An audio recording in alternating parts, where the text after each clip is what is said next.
Okay, so for the next part, once you've already practiced how we were practicing how the pattern goes here of the ribbon over, under. Now you're going to be ready to get started on drawing your animal. So basically you have free choice. Like I mentioned before, when looking for an animal, it doesn't matter uh, what type of animal. It doesn't matter, if it's just the face or if it's the whole body. I'm not gonna require you to do the full body if you don't want to. So just go ahead and look for your animal. I'm looking at deer here, for example, and so I have saved an image of the deer on my phone here. It does help if you're just working from a photo to kind of just have it there ready. You're able to zoom in, zoom out if you want to.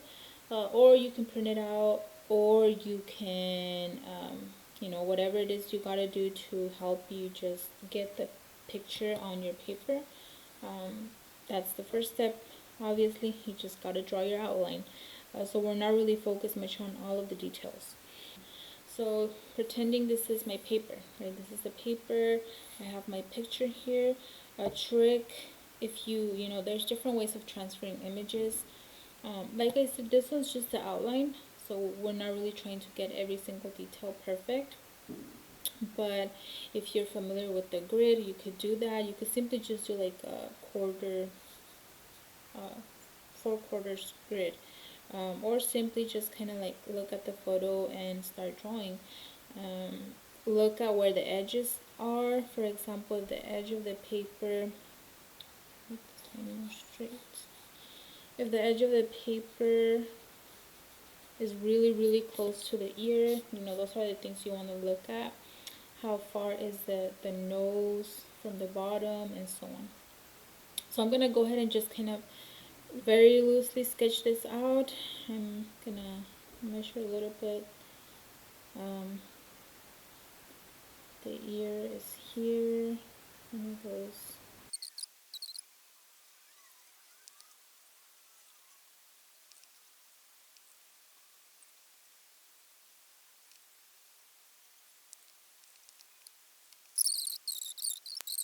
So once you have your outline,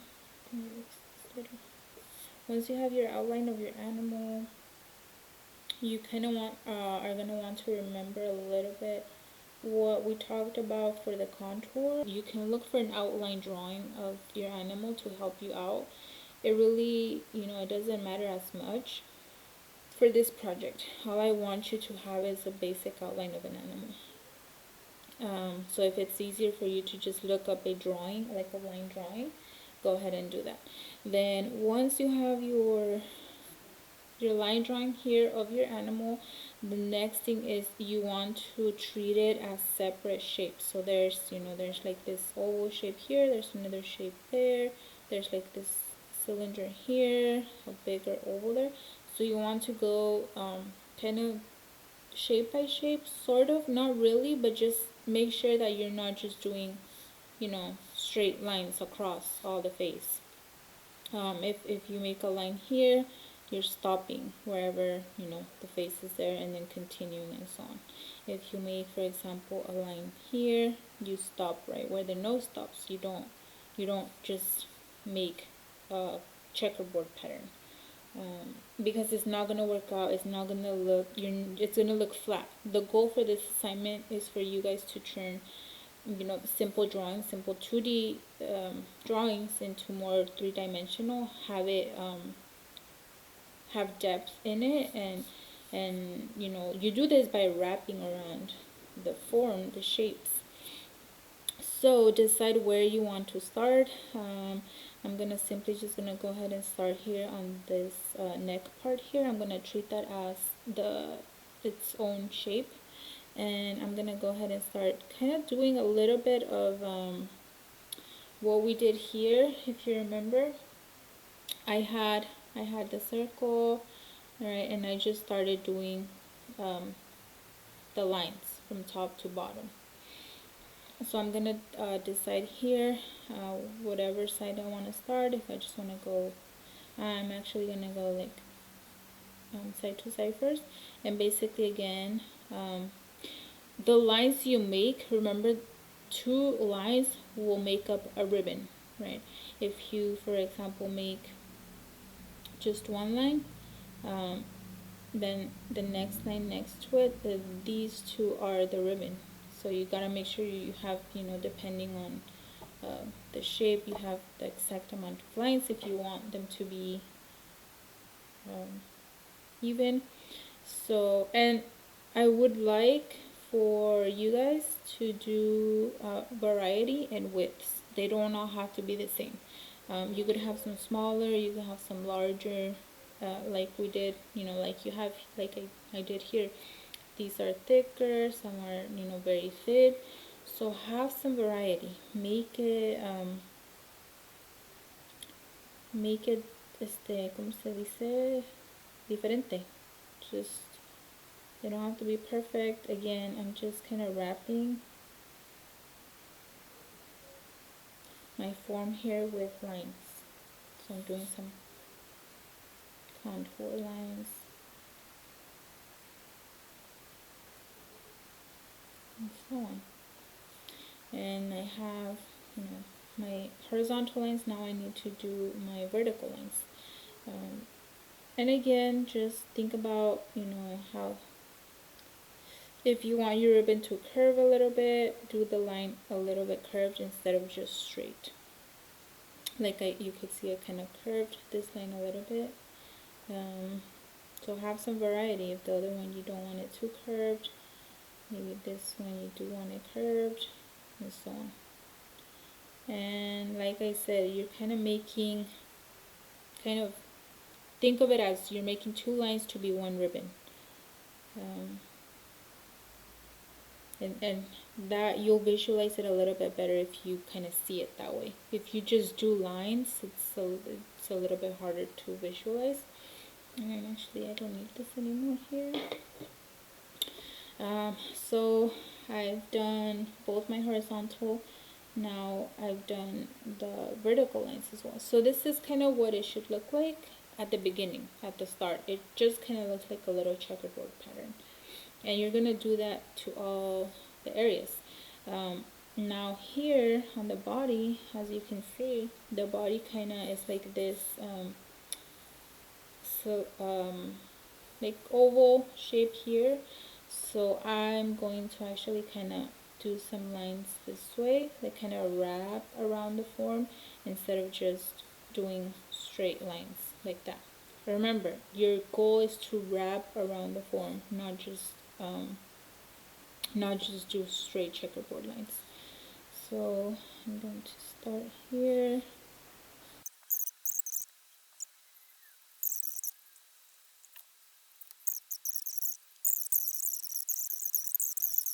Again, when you want to start doing the empty or the negative space, which is going to be the black area there, recommend to start on a corner, maybe this corner, it doesn't matter as long as you kind of start in a corner, and then choose a square. I'm gonna choose this one right here, tiny, very tiny little in the corner, and then from here everything just becomes a pattern. Remember, you skip one, you shade one, you skip one, you shade one, you skip one, you shade one. And if you want to label it first, like if you want to mark which one you're shading first and then come back, you could do that. If not, just simply go one by one. So again, you're skipping the ribbon and you're only shading the negative space of where there is no ribbon.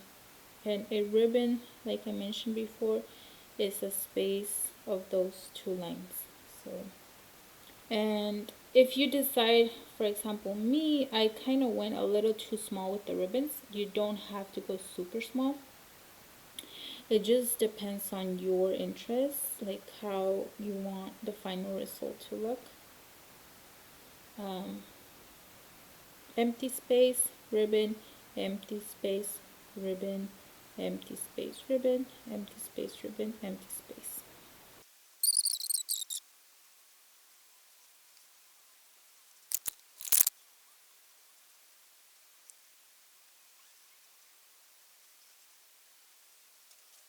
So once you're done with the first area, this is how it should look like. Again, you have only shaded the empty space. You've left all the ribbons there, and I mean, you know, there was still a line there that we had to erase.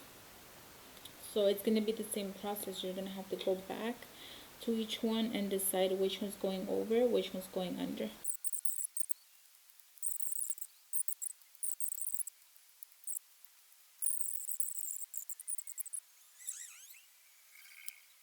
And yours doesn't have to look like this. I did it smaller. Keep in mind, it's harder to do it in a small version. It's harder to erase as well.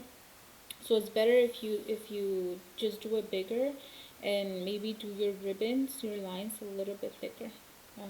I'll show you an example here just to show you kind of like the difference between two.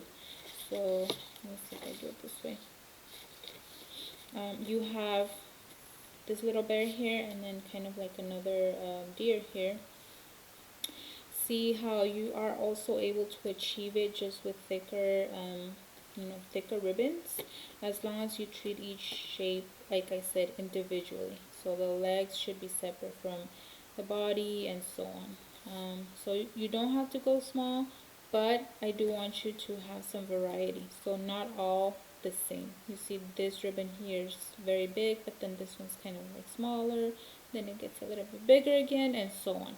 So have some variety, and just play around with it. Again, it's easier once you get started. Once you do like a section, then it just gets easier from there, as long as you remember that wherever there's a different body part, you kind of want to wrap the form a little bit, different.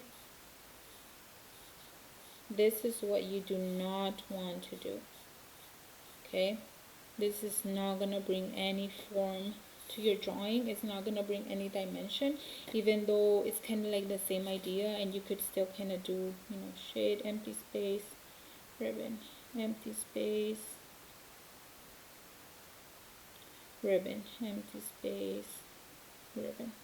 It's just gonna be like a checkerboard.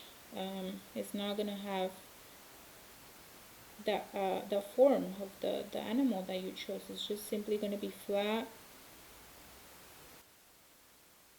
So once you finish your animal, you're gonna have to, well, not have to, but I do recommend you add some color in like certain parts of your animal, small parts, whether it's the eye, the mouth, to kind of bring that contrast a little bit better. Okay, so last step, the very last step.